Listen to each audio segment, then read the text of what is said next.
It's one small step for man, one giant leap for mankind.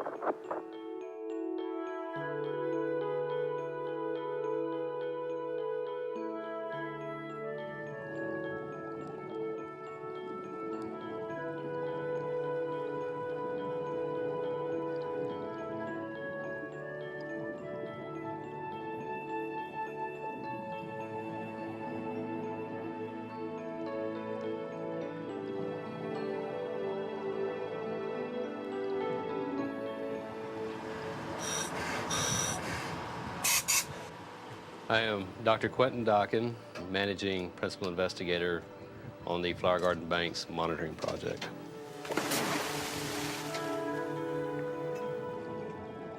The ability to take a self-contained air source and drop down into an environment where humans were never meant to be, it's an incredible sensation. I may have been a strange kid, I don't really know, but I've known since the time I was 6 years old that I wanted to be a scientist. I had no idea what type of a scientist, but I wanted to be a scientist.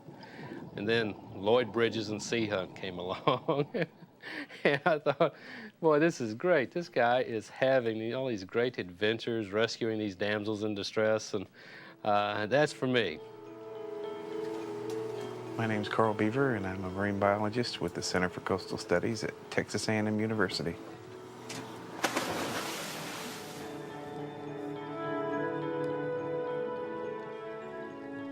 Most people take a vacation to go to the beach and play in the water and explore and have adventures. I do it all the time. It's my living. There's always something new to see. It's always beautiful, colorful. There's excitement, drama, you know, you just have to learn how to look for it, and it's there. I left a job with bonuses. I was making close to 60 grand a year. I left that, came back to school, took a TA position over here where there's only 2 of us teaching 11 classes, $600 a month. I went from $60,000 a year to $600 a month. Now, you have to be a fanatic to do that. And you know what? I don't regret it a bit. Greatest thing I ever did.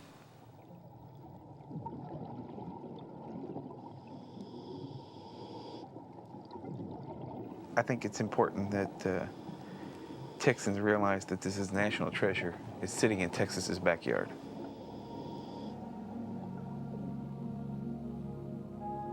The flower gardens are located 110 miles southeast of Galveston. The flower garden banks are just mounds that were pushed towards the surface from the bottom depth of about 400 feet by salt domes. These 2 mounds have living coral growing on top of them because they do stick up close to the surface. The flower garden banks are one of the most unique, diverse, and healthy coral reef ecosystems, habitats on North America. It's the northernmost coral reef on the continental shelf of North America. One of the things that makes this reef system unique is that it is surrounded by the most active offshore oil and gas production area in the world. It's amazing. It's just completely surrounded. And yet, right in the middle of all of this, we have this coral reef habitat. And so what we do is go out on annual cruises to ensure that there are no changes, no negative changes occurring in the reef system itself. Should we see a negative change occurring, well, it's our job to try to figure out why we're seeing a negative occurrence and how do we reverse that trend. We're looking at a whole lot of different issues or characteristics of the water body out here, the water column, as well as the flora and fauna itself, from which we can present a big comprehensive picture of what the flower garden banks look like. Most of it's done photographically, and we take this data back into the lab, and through our analysis of these photographs, we can provide some long-term indicators of the health, growth, and sustainability of the flower garden banks coral reefs.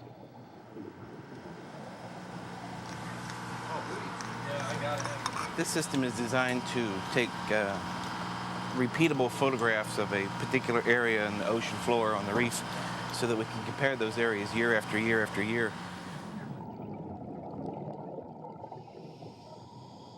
The camera system is set up so that we can produce an identical photograph every year by orienting the camera in the same direction from the same spot, recording the same area of the reef.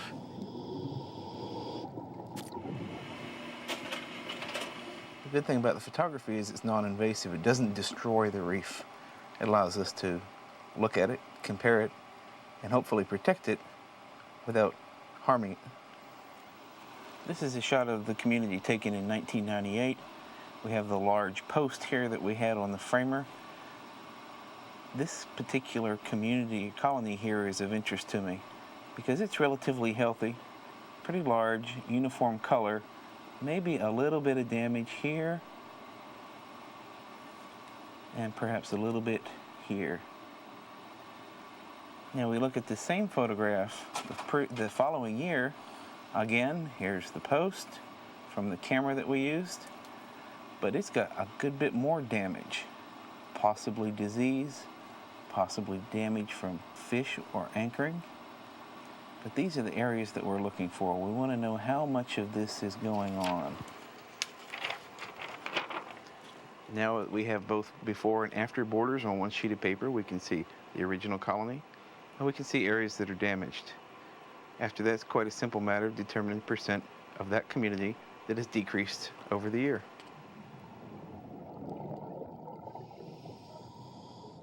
We have good comparable data for the last 8 years, and it's important for us to continue monitoring these reef systems and make sure that the activity that is going on in the oil and gas industry and terrestrial here on land doesn't reach out and touch our reefs in a way that we don't want them to.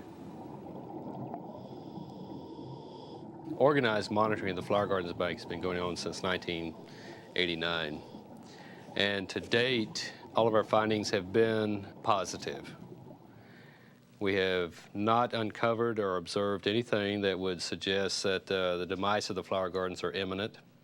They, by all of the measures that we take, they appear to be a healthy, growing, flourishing habitat.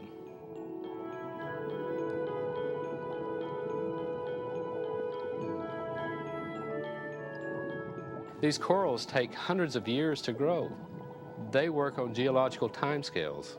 And to look at trends, to see trends, you've got to have a long-term database.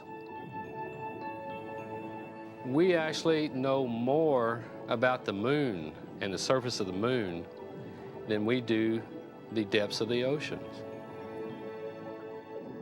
The beauty of the flower gardens, it is something, just as a forest or a mountain will speak to the spirit of a person, so will a coral reef.